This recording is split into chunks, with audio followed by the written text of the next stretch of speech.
seja muito bem-vindo a este vídeo e ele é a parte 2 de uma série de vídeos aí que a gente vai abordar sobre a criação de um e-commerce usando o Figma, o WordPress e o Elementor. Então, te convido a assistir o vídeo 1, se você está começando agora, né, nessa série. Essa é a parte 2, eu te convido, eu vou deixar o link aqui em cima e na descrição do vídeo, para que você possa assistir o vídeo 1 e também o vídeo sobre Figma, né? O meu tutorial completo, caso você não conheça essa ferramenta. É uma ferramenta muito interessante para criação de interface, né? Seja de projetos de web design, aplicativos, enfim, o Figma é muito versátil e te permite aí fazer muita coisa. Então vamos lá. Seguindo adiante, supondo que você tenha assistido o primeiro vídeo, se não, eu recomendo pause aqui agora, abra aí uma nova aba e assiste o outro vídeo, a parte 1, porque vale muito a pena. Então, supondo que você tenha feito isso, assistiu o primeiro vídeo, a gente vai seguir agora com a criação, né, do nosso layout da loja Miau Wow. E vamos continuar aqui alguns conceitos. Na primeira parte, a gente viu sobre a criação do wireframe dessa loja.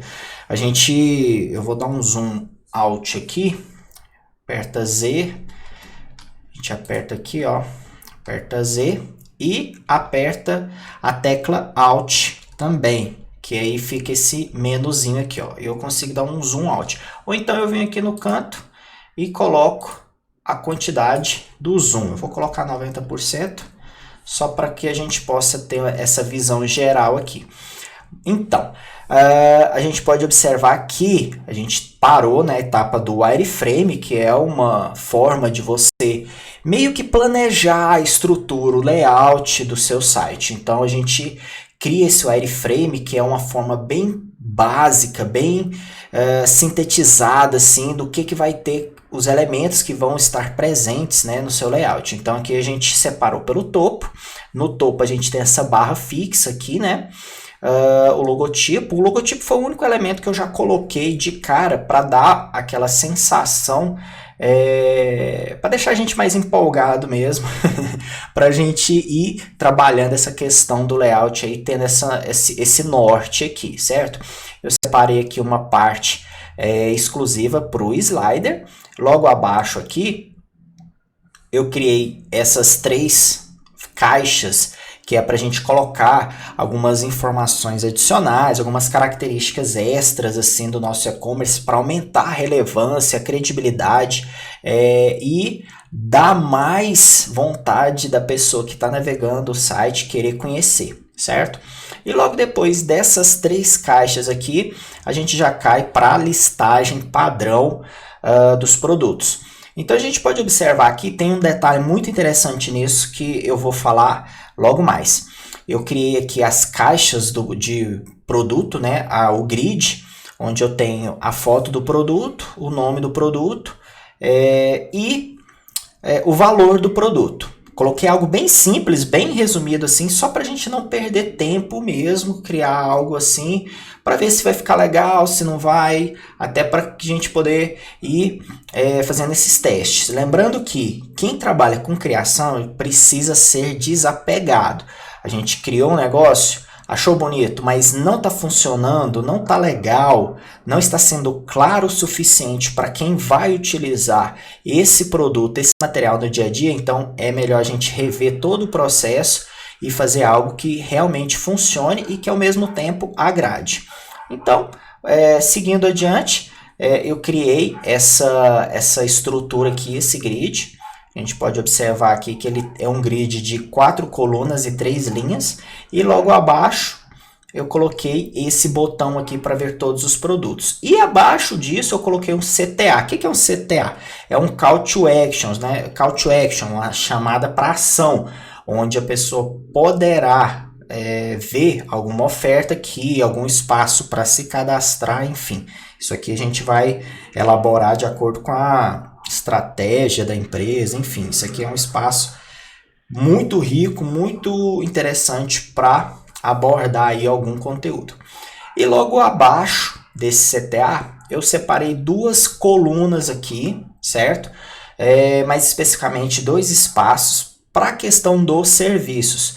Como eu disse na parte 1 dessa série, esse projeto ele vai abordar tanto uma loja virtual como a prestação de serviço da empresa. Então, um pet shop, geralmente, ele, além de vender produtos, ele também presta serviço de banho e tosa, de consulta veterinária, enfim. Então, a gente está fazendo um projeto que, ao mesmo tempo, é um site, um e-commerce, também é um site de prestação de serviços, né? Um site institucional. E abaixo aqui eu coloquei o tão famoso blog, que é a parte onde a gente vai trabalhar essa questão do inbound marketing, chamar aí os visitantes, atrair visitas, né? Gerar credibilidade através de artigos, ok? Abaixo dessa seção aqui de blog, eu tenho a seção de Fale Conosco, certo? Bem simples, onde eu tenho ali do lado a parte de contatos e a parte de formulário. E abaixo disso tudo eu tenho o meu rodapé, certo? O rodapé organizadinho, com menu da loja e redes sociais. Pronto. Resumindo, esse é a nossa página principal, esse é o nosso projeto, um resumo prático dele. Claro que quando você for fazer um projeto inteiro, é interessante que você desenvolva o layout de todas as páginas, ou pelo menos as páginas principais, né? Tenha esse padrão visual aí para poder chegar lá no Elementor, dentro do WordPress, e criar com base em algo que você já projetou. Eu não recomendo que você comece a criação do seu site já direto colocando a mão na massa ali dentro do Elementor, porque você vai perder muito tempo, às vezes planejando algo, testando algo, enquanto que você pode fazer essa etapa de teste, de layout aí, aqui no Figma, ou no Sketch, ou no Photoshop, enfim, o software que você tiver mais familiaridade. No entanto, eu recomendo, né, nesse vídeo, como a série é o Figma, junto com o Elementor e o WordPress, eu recomendo mesmo que você explore o Figma, porque tem muito recurso interessante. Então, voltando aqui, depois que eu criei a homepage, né, eu não vou me estender para as outras páginas, porque senão vai ficar realmente uma série muito longa. Então, eu vou abordar somente a homepage, que vai já dar um norte bem interessante para a gente. Depois disso, depois que eu criei aqui a homepage, a primeira parte, além disso aqui, é criar já o nosso guia de estilo, né? Nosso Style Guide. Então, eu venho aqui em cima, eu criei para essa aula, essa guia de estilo aqui, certo? O que é isso aqui? O que é isso aqui? Vamos por base, assim. Primeira coisa que eu fiz foi estabelecer um padrão visual para o nosso projeto. Então, quando você for trabalhar aí com a criação de um layout, é interessantíssimo que você, após a construção do seu wireframe, já comece a estudar essa questão das cores, da identidade visual do seu projeto. Faça alguns testes de cores, tipografia, espaçamento e ícone. Como que eu faço dentro da minha rotina, dentro do meu processo? Vamos lá, é simples. A primeira coisa que eu faço é pegar a identidade visual do meu cliente. Nesse caso, e na maioria dos casos, o cliente não fornece nenhum manual de identidade visual, somente o logotipo, certo? Então, com base nisso, eu tento extrair ali as cores que eu vou utilizar. E a partir dessas cores eu crio a minha tabela de cores. Então veja só que extraindo aqui das cores da marca, eu consegui extrair a minha tabela de cores. Esse tom aqui de salmão, né? Um tom de azul bem escuro e alguns outros tons. Eu vou explicar cada um desses. Vamos lá. O primeiro tom, que é esse salmão aqui, quase que um rosa assim, eu tirei ele desse ícone.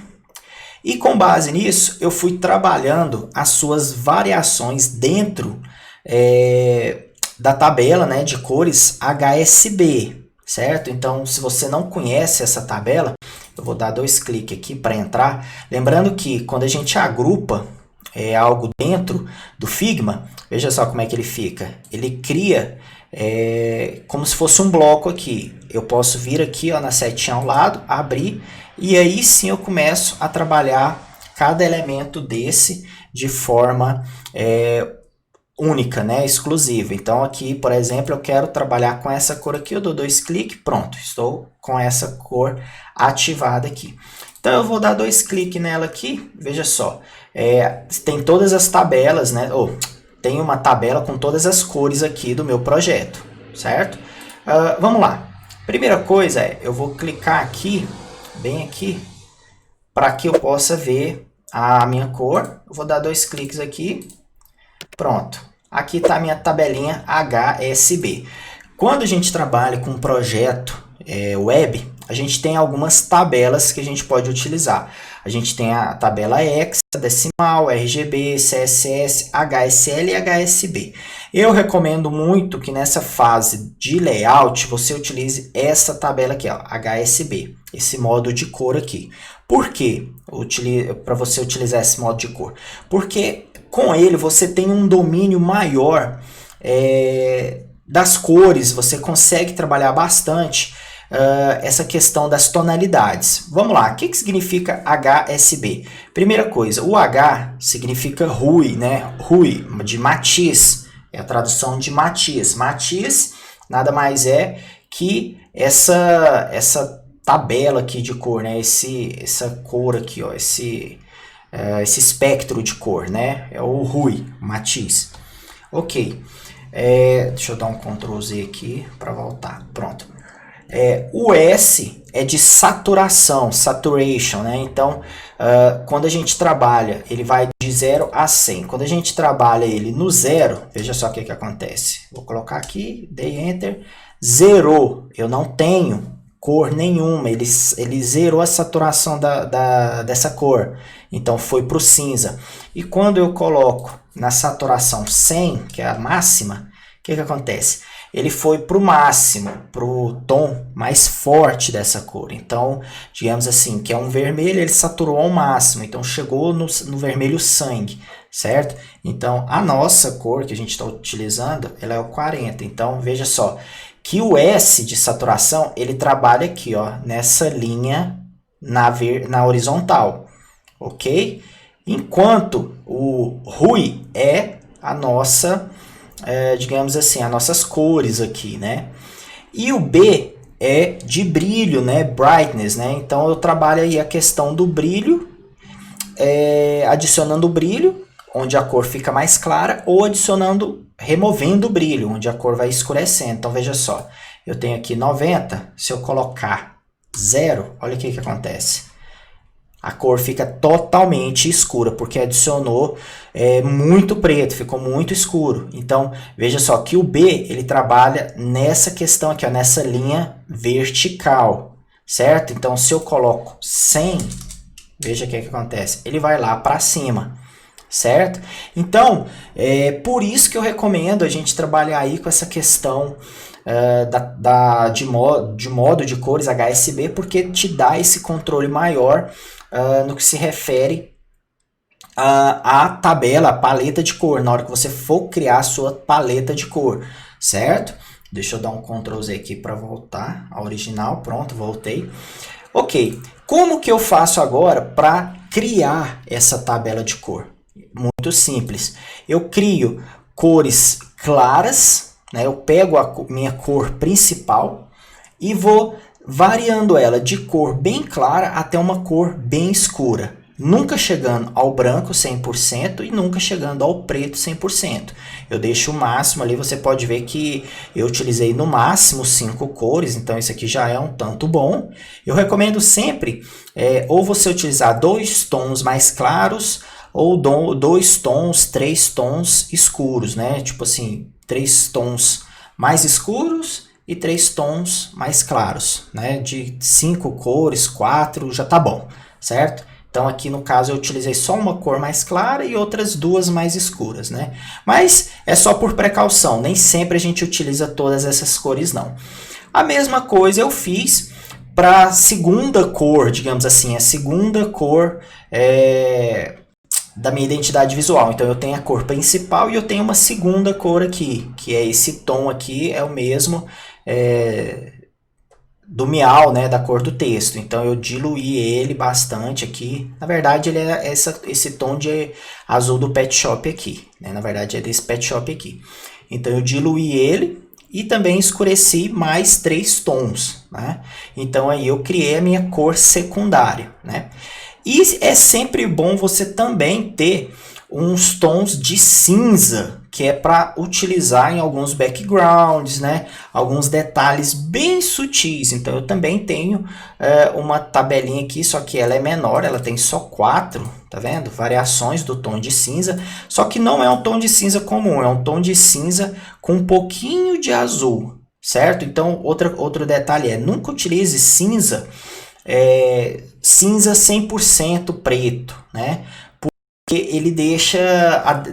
o seu projeto não fica tão legal, deixa a desejar. Então é legal você utilizar um cinza que puxe um pouquinho para o azul ou para a cor que você tiver, assim, uma cor mais fria dentro do seu projeto, certo?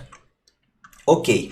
E fora essas cores aqui, a cor principal, a cor secundária, as minhas cores de cinza, meus tons de cinza, eu também criei 2 tons para cores positivas, né? Quando eu quero algo no projeto sinalizar algo positivo, algo que deu certo, um botão algum botão de confirmação, mensagem de confirmação. Então eu criei aqui o tom de verde. 2 tons de vermelho, que é para coisas negativas, coisas que deram errado dentro do site, por exemplo, o formulário foi preenchido incorretamente, então aparece algum aviso, algum pop-up sobe falando que não pode executar tal ação dentro do site. Então utiliza esse tom de vermelho. E esse tom de laranja aqui também para coisas de atenção, algum aviso, enfim. É só uma precaução, caso não tenha no projeto, eu já mapeei e deixei aqui, certo? Agora, como que eu faço para testar as minhas cores principais? Eu faço esse teste aqui, teste do botão. Eu crio um botão e faço os testes para ver quais cores se adaptam melhor, dá mais destaque. Então veja que eu criei aqui para o meu botão principal, eu criei com um tom, né, de vermelho. Depois eu criei outro botão, utilizando sempre as cores da minha tabela agora. Então lembrando que um bom design de interface ele é constante, ele mantém aí um padrão de cores, certo? Ele é constante em todos os aspectos, e nesse sentido aqui de cores, a gente sempre segue essa tabelinha que a gente criou para não fugir, certo? E a questão do botão positivo, né? O botão de acerto, digamos assim. Depois que você criou essa tabela de cores aqui, a gente segue adiante com a questão da tipografia. Então eu já criei aqui meus head, né? Meus cabeçalhos. Lembrando que quando a gente trabalha com projetos web, a gente tem a questão dos cabeçalhos, né, ou head. Então a gente tem do H1, que é o maior, até o H6. No entanto, para até agilizar o processo aqui, eu coloquei só até o H4, porque o H5 e o H6 é muito raro utilizar. Mas é importante você saber que existe. Então eu coloquei apenas até o H4 aqui, que já vai estar de bom tamanho. E eu já estabeleci também a questão do meu texto. Então veja só, eu tenho aqui o meu texto. Quando eu clico nele, eu posso observar que eu tenho a minha família tipográfica escolhida. Eu tenho já o peso da fonte, que é o peso regular, o tamanho e a altura do entrelinha, certo? Então assim, eu já tenho estabelecido isso. E a mesma coisa para cada cabeçalho. Eu já tenho aqui o tamanho deles, certo? A fonte. Nessa questão aqui, eu quis demonstrar uma coisa. Eu mantive aqui, dentro dessa tabela, só para questões didáticas mesmo, né? A tabelinha de fonte com duas opções, né? Onde eu coloquei aqui a própria tipografia usada na marca e uma tipografia que combina com ela, só que não é a mesma da marca. Então você pode também utilizar desse recurso, assim, desde que gere contraste, né, e que combine com o seu projeto. Então eu tenho aqui duas opções de tipografia para os cabeçalhos, né, para os títulos, e duas opções de tipografia para os textos, que funcionariam muito bem. No entanto, eu achei mais interessante essa primeira opção aqui, e foi ela que eu abordei, assim, adotei para o resto do projeto, ok? E a parte final que eu recomendo é a questão dos espaçamentos, dos microespaçamentos e dos macroespaçamentos. O que significa isso?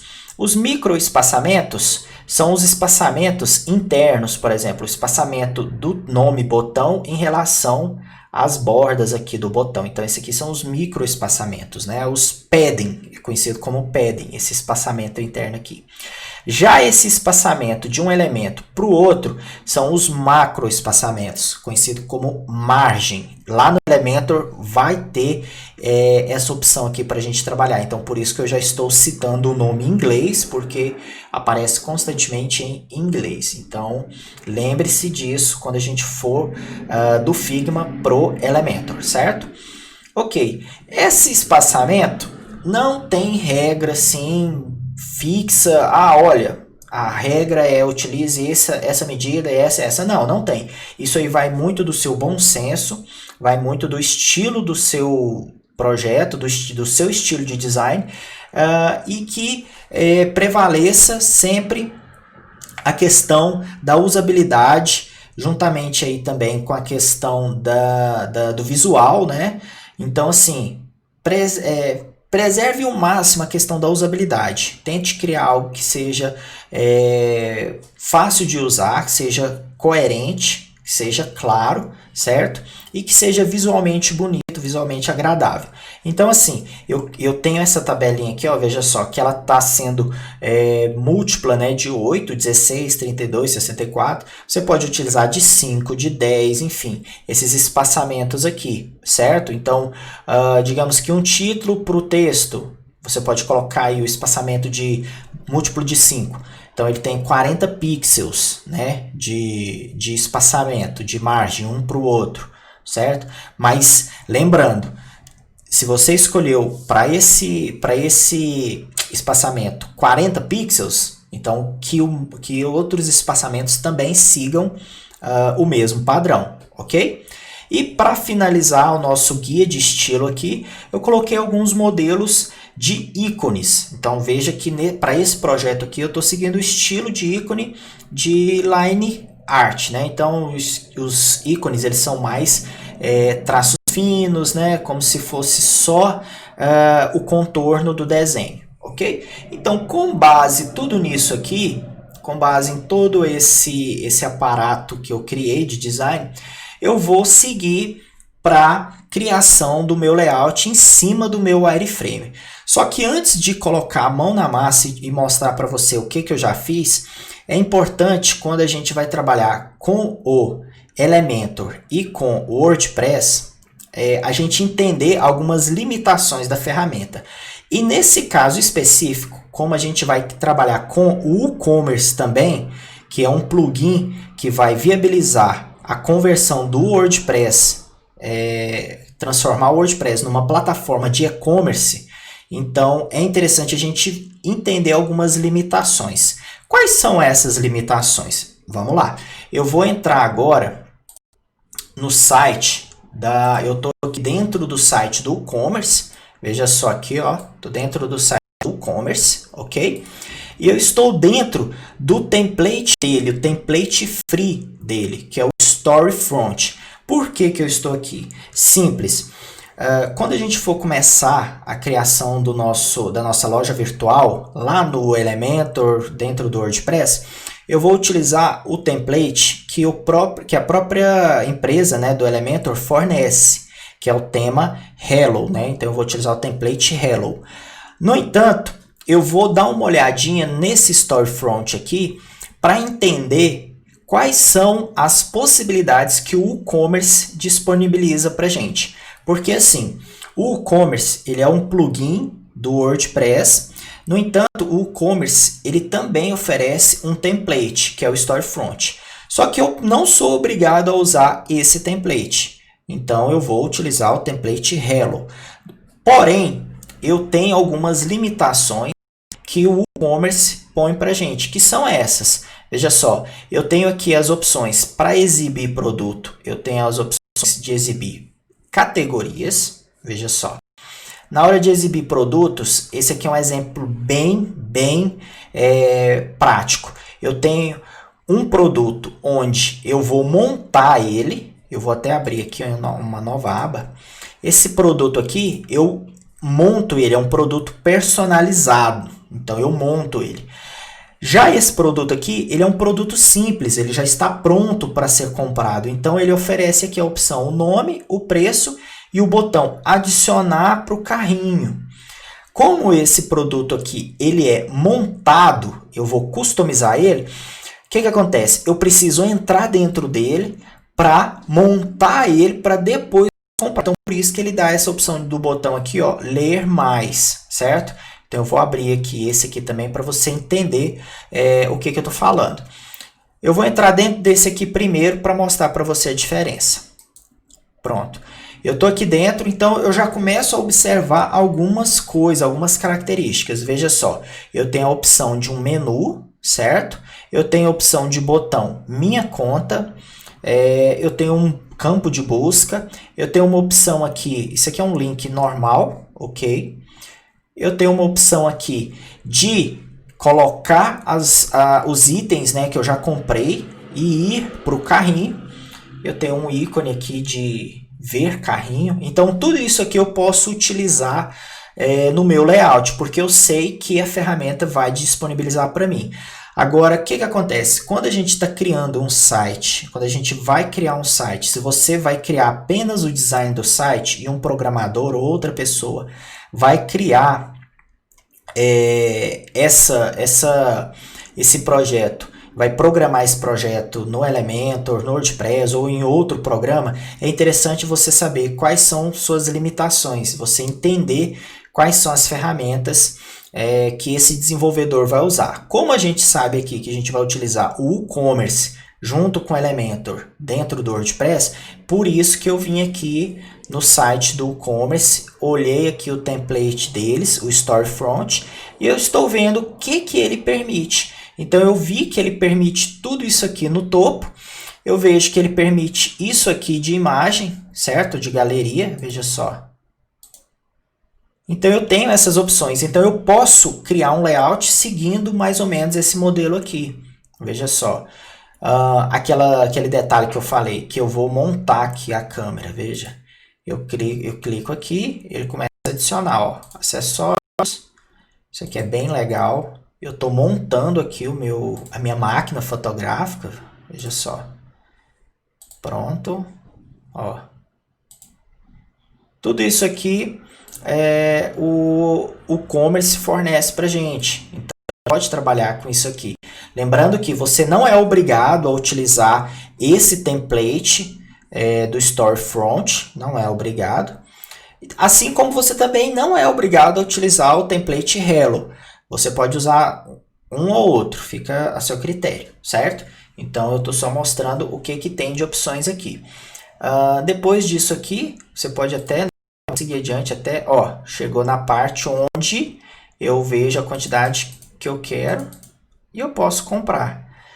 Aqui ele está falando que eu não posso comprar esse produto por algum motivo, acho que é porque é produto de teste, né? Um site de teste, enfim, ele não permite. Aqui já é um produto pronto, ele vem com esse detalhe aqui, ó, descrição, e eu posso adicionar para o carrinho, e ele já vai para a parte, né, ó, já me deu um aviso aqui, lembrando que, ó, esse alerta aqui, ó, é um alerta positivo, seu produto foi adicionado ao carrinho, então, lá no nosso guia de estilo, dentro do Figma, eu já me preparei para isso aqui, então eu já tenho uma cor para esse aviso aqui, então eu posso usar, certo? Eu não vou ser surpreendido depois. E aqui eu tenho a opção de ver carrinho, já caio aqui dentro de um resumo, né? Eu vejo aqui a opção de colocar código de cupom de desconto, certo? Proceder aqui com a finalização do pagamento e assim por diante, como um e-commerce tradicional, certo? Ok, então agora que eu vi quais os elementos que eu tenho, que eu posso acrescentar, inserir dentro do meu layout, eu vou partir para a criação do meu layout. E para isso, eu vou entrar aqui, eu já criei um layout, já deixei ele pronto, já para adiantar a nossa parte. Vamos lá. Muito bem, agora eu estou aqui com o meu layout já pronto, então eu tenho um layout aqui que eu já deixei ele preparado. Vou até dar um zoom mais aqui de 100%. Eu estou aqui agora com o meu layout, certo? Da loja Miau Wow, né? Onde eu já customizei ele, eu já criei esse layout. Eu vou explicar para você parte por parte quando você quiser criar o seu, né? O que você precisa saber. Seguindo aquele guia de estilo que eu criei, você pode observar que eu estou utilizando aqui, ó. Eu vou até fazer isso aqui para facilitar. Vou fazer isso aqui, ó. Dei um zoom menos. Eu vou arrastar para cá o meu projeto para que possa ficar fácil, né? A gente analisar. Ó. Eu vou dar uma olhada no âmbito geral assim, depois eu vou explicando cada seção. Observe que eu estou utilizando para o topo aquela cor bem clarinha, veja só, aqueles tons bem clarinhos, na verdade é esse tom de cinza aqui clarinho, que é para background. Eu estou utilizando na tipografia, nos ícones, né, as cores da minha tabela que eu criei. Veja que a minha cor principal, eu utilizo ela em detalhes, como o home, o botão home é ativo. Então, assim, são detalhezinhos que enriquecem o seu projeto. Observe que aqui, ó, mais embaixo, eu tenho uma tonalidade bem clarinha desse cinza aqui, ó, no fundo, indo para o branco. Eu tenho aqui nos meus banners uma espécie de máscara aqui, ó, utilizando esse tom de azul aqui, certo?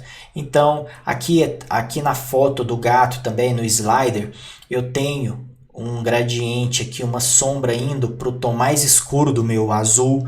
Então, eu utilizo bastante, né, das cores que eu criei dentro da minha tabela para padronizar o meu layout, para seguir uma identidade. Certo? Então você pode ver que o layout todo ele comunica e tem um porquê. Eu não estou utilizando cores aleatórias aqui porque eu gosto de rosa, eu gosto de laranja, eu gosto de azul e vou jogando dentro do meu layout para virar aquela salada de cores louca, né? Então eu estou utilizando aí somente as cores padrões para seguir a identidade e deixar meu projeto coerente. Você pode observar também que eu já estou utilizando, eu vou dar um zoom agora. Eu estou utilizando a tipografia, certo? Eu estou utilizando a fonte. Eu vou até olhar que fonte que é essa aqui, que eu não me recordo de qual fonte que é. Nunito. Nunito, se eu estou bem certo, ela é uma fonte do Google Fonts. Eu vou até deixar o link aqui para você. Se você não conhece o Google Fonts, eu recomendo muito que você utilize o Google Fonts para os seus projetos web. Por quê? Porque o Google Fonts ele libera para você uma biblioteca muito grande de fontes, um acervo enorme de fontes gratuitas e compatíveis com a maioria dos sites, dos projetos web, do CMS, outros concorrentes do WordPress, o próprio WordPress, enfim. É uma ferramenta assim, riquíssima, que te dá muita liberdade aí na hora de trabalhar com tipografia, certo? Então eu recomendo muito que você utilize o Google Fonts. E se você tem a assinatura do pacote Adobe, tem acesso ao Adobe Typekit, você também pode utilizar ele dentro dos seus projetos do WordPress. Ele tem lá dentro do Elementor uma opção onde a gente sincroniza. Depois eu vou deixar aqui no link também um outro tutorial ensinando como criar projetos utilizando das suas fontes do Adobe Typekit. Então é outro recurso muito bacana, excelente para quem quer diversificar aí nos layouts, ok? Então a gente pode observar aqui que a gente está trabalhando do lado esquerdo com as opções de contato e do lado direito as opções de compra, deixando bem separado aí cada uma das opções. Se o cliente entrar dentro do site e ele quiser entrar em contato, as opções de contato já estão no topo do lado esquerdo. Se ele quiser fazer alguma ação relacionada à loja virtual, as opções estão do lado direito, ok? A gente pode observar também que a tipografia, além de seguir o padrão da mesma família tipográfica, segue também o padrão do tamanho de fonte e segue também o padrão de cores. Então, pense nisso. Lembre-se desse detalhe que é muito importante seguir esse padrão. Outro detalhe também interessante é o espaçamento. Veja só, ele está de 8 aqui, ó, do ícone para o texto. Assim como esse outro aqui, ó, deixa eu dar um zoom para que você possa ver. Ó, tá 7.77, mas é praticamente 8. Então, com isso, ó, deixa eu entrar aqui. Vou entrar, dar 2 cliques aqui. Ó, 8, tá vendo? Aqui eu tenho 32, que é múltiplo de 8, né? Carrinho, ó, 8 também. 32, ó, 8. Então eu tenho aqui seguindo seguindo um padrão esse espaçamento, certo? Assim também como esse espaçamento em relação ao topo. Eu tenho 16 e 15, só que nesse caso aqui a mesma coisa pode, como a diferença é muito pequena, né, pode considerar 15 e 15 de espaçamento, tanto em relação ao topo quanto a parte de baixo aqui dessa faixa, ok? A mesma coisa, esse mesmo cuidado a gente tem que ter também em relação aos menus aqui, ó. Eu tenho aqui 37, ó, 36, a mesma coisa aqui. Aqui tá tudo... Deixa eu até então arrumar aqui se tá diferente. Ó, pronto, agora tá. Por algum motivo eu não tinha organizado isso aqui. 38, 38 e 38. Pronto. Ok. E aqui a mesma coisa. 39. Então eu posso ainda fazer isso aqui, ó. Dar um pulinho para cá. Pronto, agora está 38. Então, é interessante a gente manter essa questão, certo? Aqui no campo da busca eu também estou mantendo a mesma cor do background, veja só, questão do ícone aqui, o espaçamento, enfim. Tudo isso aqui segue um padrão. A gente pode, eu estou até vendo aqui, ó, que por algum motivo aqui eu acho que isso aqui desandou. Eu posso, ó, tá 17 e 13. Vamos alinhar aqui, ó, pronto. Deixa eu dar um zoom aqui, aproximar mais, porque tá ficando... Olha lá, ó, 15. Então eu vou fazer isso aqui, ó. Vou selecionar e vou alinhar. Pronto. Agora, vamos ver. Ó, 15 e 16. Pronto. Isso aqui para mim já resolve. Não vamos ser tão perfeccionista assim também, né? Deixar de ser chato e não vamos ser tão perfeccionista assim, milimetricamente falando. A gente já entendeu aqui o espírito da coisa. Ok, feito isso, eu criei aqui o meu topo. Lembrando que opções de link, eu estou utilizando a minha cor principal. Então, eu utilizo aqui minha cor de destaque ou cor de acento, né? Digamos assim. O pessoal usa muito esse termo, cor de acento, que é a mesma cor, mesma coisa de cor principal, a principal cor, destaque, enfim. Eu não sou muito ligado a esses termos técnicos assim, não. Eu gosto mais de ser claro e objetivo. Ok.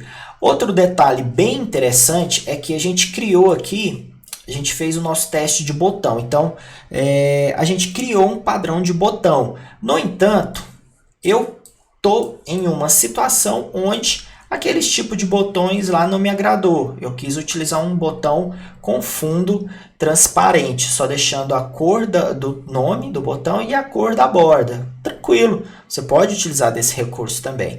O interessante é que ele seja claro, que ele tenha contraste em relação ao fundo. Mas lembre-se que utilizar esse tipo de botão aqui é necessário uma certa experiência, porque você pode não deixar muito claro qual que é a intenção desse botão. Então, nesse caso aqui, eu utilizei ele com bastante destaque aqui, bem separado, e ele tem a ver com o texto. Eu estou falando aqui, ó, temos as mais deliciosas rações para gatos. Aí eu já coloco, ver rações. Então, eu gerei aí uma, digamos assim, uma curiosidade, uma necessidade, e eu já estou dando a opção da pessoa ver. Então, por isso que esse botão ele ficou interessante. Mas ele não gera tanto destaque quanto esse aqui. Observe só que se eu tiver que pegar esse botão aqui, ó, deixa eu entrar aqui para editar ele. Eu vou trabalhar aqui, ó. Vou adicionar uma cor. Pronto, coloquei uma cor aqui. Ele está por cima do texto, então eu vou fazer isso aqui, ó. Eu posso editar aqui nas layers. Pronto, coloquei ele embaixo. E agora aqui no texto eu vou colocar uma cor de destaque. Observe que agora ele está bem destacado. Veja só, eu vou tirar essa borda aqui e eu vou colocar aquele tom de vermelho. Deixa eu pegar aqui da minha tabela. Pronto. E esse aqui é o branco. Pronto. Veja que ele está com muito mais destaque. Realmente, ficou com bastante destaque. Só que eu não tenho aquela elegância que eu tinha utilizando apenas o contorno branco, certo? Ele não ficou vazado aqui para eu continuar vendo a ponta aqui da pata do gato, né? Então, assim, depende muito do seu estilo de design e também depende muito do seu projeto. É um recurso que você pode utilizar, mas que tenha cuidado, né, para fazer isso. Ok, seguindo adiante, eu criei aqui, né, o design dos bloquinhos, das caixas, né, onde eu tenho aqui separado acessórios, rações, serviços pet. Eu posso utilizar desse recurso aqui à vontade. Deixa eu dar um zoom aqui. Eu posso utilizar desse recurso aqui à vontade, porque eu estou criando atalhos e facilitando a navegação para o visitante, onde caso ele queira já de cara, entrou dentro do site e já ir para direto acessórios, ele já vem aqui e já encontra todos os acessórios. Ele está procurando só por rações, ele vem aqui e já encontra direto rações. Serviços pet, ele já encontra tudo relacionado a serviços pet. Isso aqui é uma forma de separar o site por categorias. Então, ele já navega pelas categorias do site, ok? Seguindo adiante aqui com o nosso projeto, eu tenho a parte dos produtos. Observe que aqui eu estou utilizando o título na cor, né? Na cor que a gente criou lá na tabela. Eu tenho aqui um padrão de imagens bem bonitas, inclusive. Eu tenho aqui o título do meu produto, o valor e o botão. Observe que o botão ele está seguindo um estilo, ok?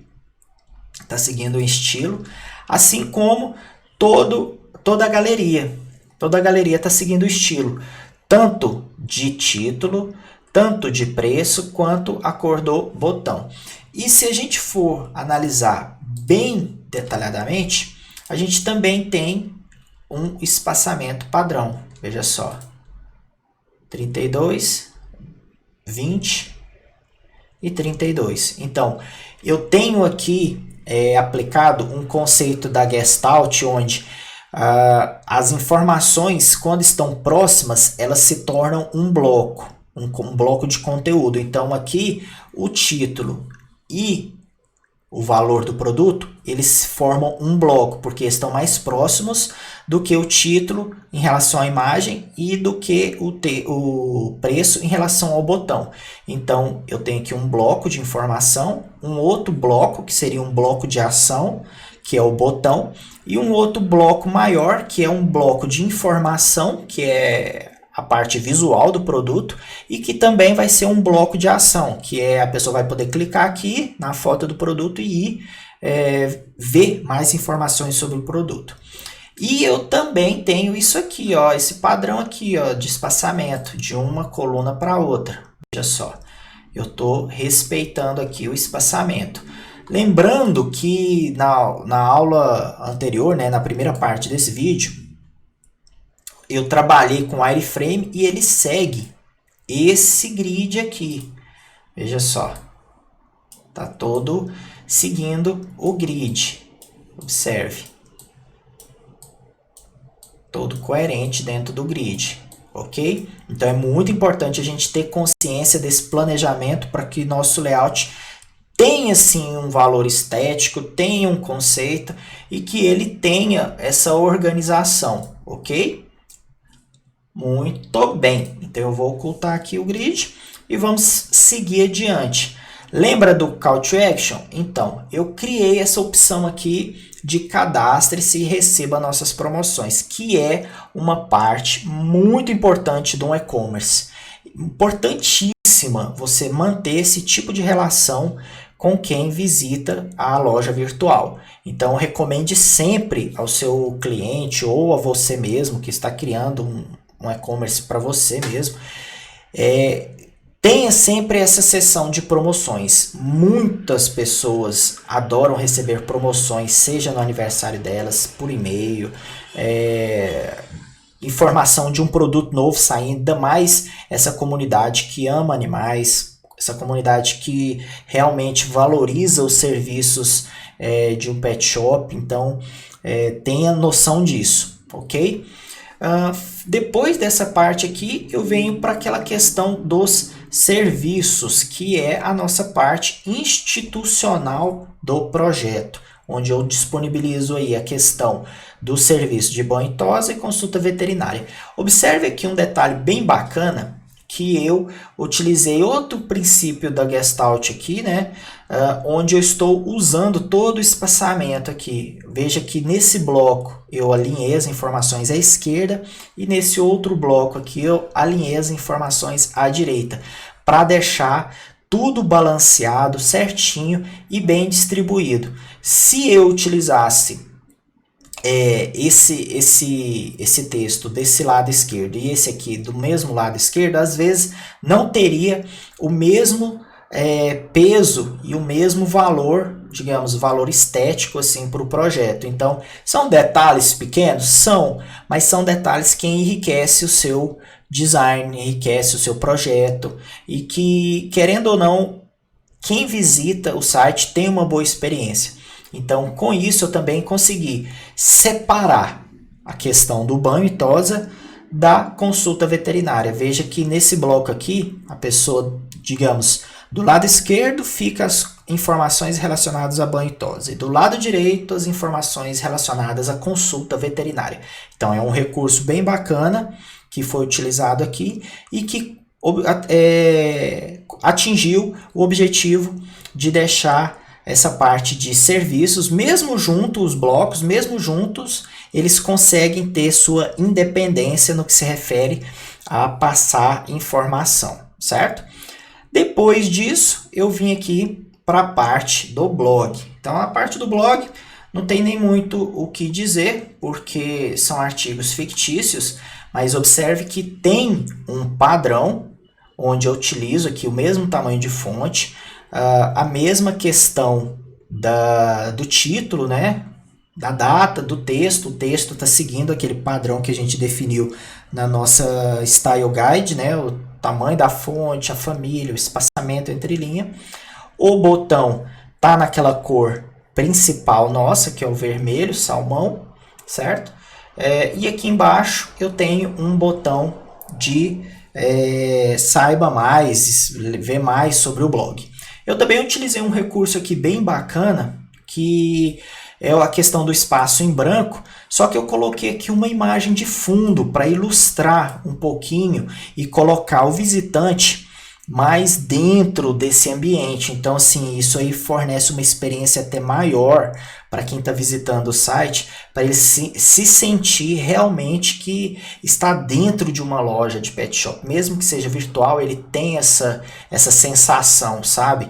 Ele consegue, às vezes, até sentir o cheiro, porque o cheiro da ração de um cachorro, o cheiro da ração de um gato, é um cheirinho que é particular. Então, você até consegue imaginar isso na hora que está visitando. E aumenta, enriquece a experiência, né, do visitante.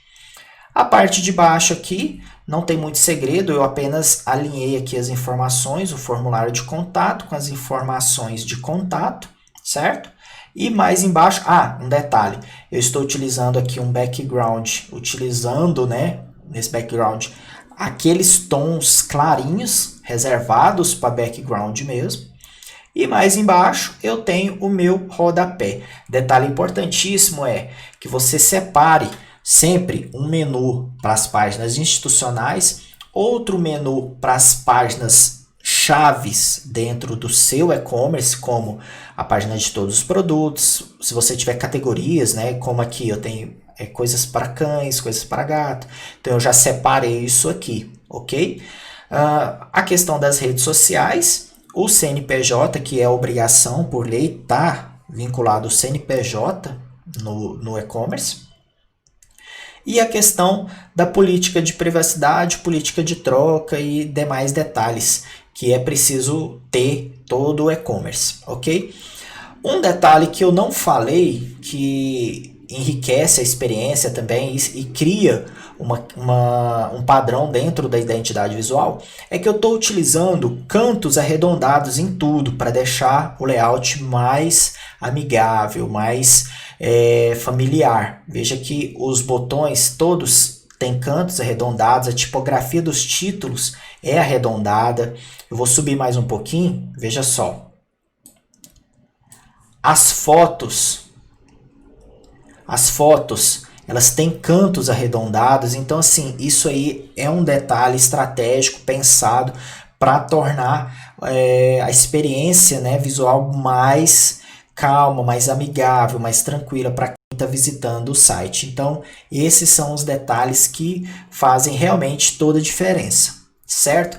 Então, eu acho que a aula até se estendeu, esse vídeo se estendeu aqui, mas foi bom, foi interessante observar a construção do nosso layout a partir do wireframe, e a próxima etapa agora é transformar tudo isso aqui dentro do Elementor, tornar tudo isso aqui clicável, navegável dentro do WordPress com o Elementor. Então eu vou te mostrar o passo a passo para você criar isso aqui e deixar a loja virtual funcionando. Detalhe, né? Eu falei Elementor, WordPress e o commerce, é claro que a gente vai utilizar o commerce, tá certo? Então, se inscreva aí no canal, deixa seu like, não é possível que você chegou até agora nessa etapa do vídeo e não é inscrito no canal.